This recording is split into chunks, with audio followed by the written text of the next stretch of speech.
I'm Dave, and this is Austin Eats. Today we're going to be cooking up some baby back ribs, pork baby back ribs. These are phenomenal. I'm going to show you how to cook them low and slow and make them just falling off the bone good. We're also going to cover some tips and tricks and some common mistakes that a lot of people make when making these ribs. Let's get cooking. So tip number 1. Buy ribs that are the same size. If you're cooking more than one rack and you've got a rack that is thick and another rack that's thin, well, they're going to get done at different times, and that's going to be difficult to control. I'm going to make that mistake in this video, and I'll show you what happens. Tip number 2, remove that tough membrane on the back side of the ribs. Not all ribs have this. Sometimes the packing company removes it, but if the ribs that you buy have this membrane, well, that's like a piece of Kevlar, and it's got to go. Tip number 3, make a dry rub, apply it to the ribs, and refrigerate the ribs overnight. That'll help tenderize the ribs and add just a ton of flavor. The recipe for this dry rib rub is in the comments below. A common way to cook baby back ribs is using the 3-2-1 method. That involves smoking them for 3 hours, braising them for 2 hours, and then finally grilling them on the barbecue with sauce for another hour.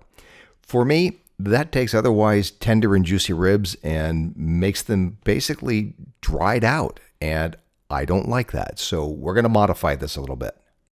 Time to fire up the barbecue.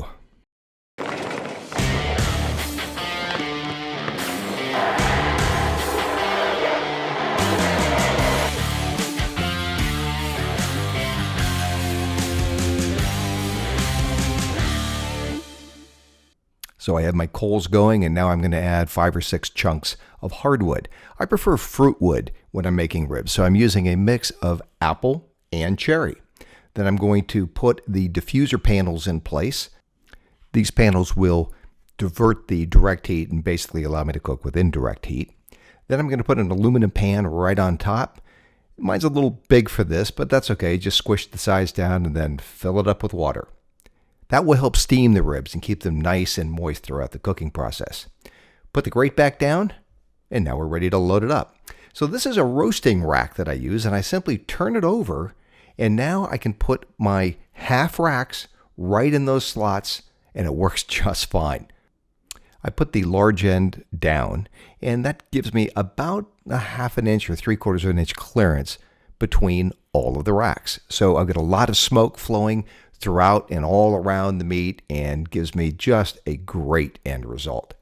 Easy to use. Now I will hook up a temperature probe so that I can keep an eye on the temperature here. I want to cook these at 225 degrees. So the ribs have now been smoking for 3 hours. That's perfect. They look great. They smell great. Now we're going to go to step 2, which is braising the ribs. So I've got some heavy-duty aluminum foil, and I'm going to put 2 half racks in each foil packet. Notice that I'm putting them bone side down. That gives me a little bit of an archway there to allow the liquid that I'm going to add to sort of flow back and forth. Then I'm going to put a couple of generous sticks of butter on top of these ribs.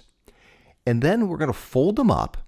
So you'll notice they run they're lengthwise with the foil. I'm going to fold that foil in half and take that top and fold it over a couple of times. The idea here is to make a packet that steam does not escape from. So fold the top down, and then I crimp basically the end. And on the other end, when I turn this around, I'm going to open that up and point it into the air a little bit so that when I pour my braising liquid in there, it doesn't all run out. At this point, you add 4 to 6 ounces of your favorite braising liquid. I like to use apple juice. Then we're going to fold this up tight and do the other 2 packets. So now these ribs are going to go back on the barbecue, and then we'll braise them for 2 more hours. Now take a look at this. You see the end here? This is the meat pulling back from the ribs, and you generally want to see some level of that in your ribs when they come out of the braising liquid. Remember I said I bought ribs that were different sizes? Well, you'll notice that I don't have the same amount of bone exposed in all of these. That front center one has almost no bone exposed. That means that set of ribs, that half rack, is going to be tougher than the ones that have more pullback. Look what happened to that poor half rack in the right front. That was the thinnest one, and of course, because it was braised for 2 hours with all the other ones. It was actually over braised, and they literally fell off the bone when I took them out of the packet. That's okay. They're going to taste great. So at this step, I said I modified the 3-2-1 method, and we're not going to cook these for an hour. That is going to dry them out and frankly dry out the barbecue sauce and burn it. It's just not worth it.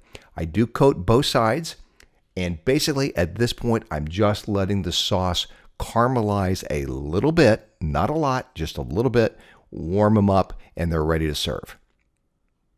So with those braised ribs, it can be a little bit of a challenge turning these over. So get a long set of tongs and flip them around.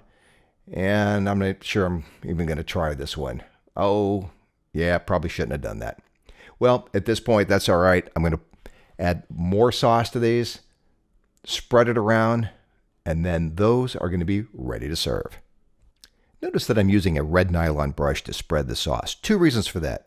Number 1, unlike a regular brush, it won't leave bristles on my ribs. And number 2, the red color doesn't stain. Barbecue sauce will really stain and ruin a white brush. So there we have fallen off the bone goodness. They are just fantastic.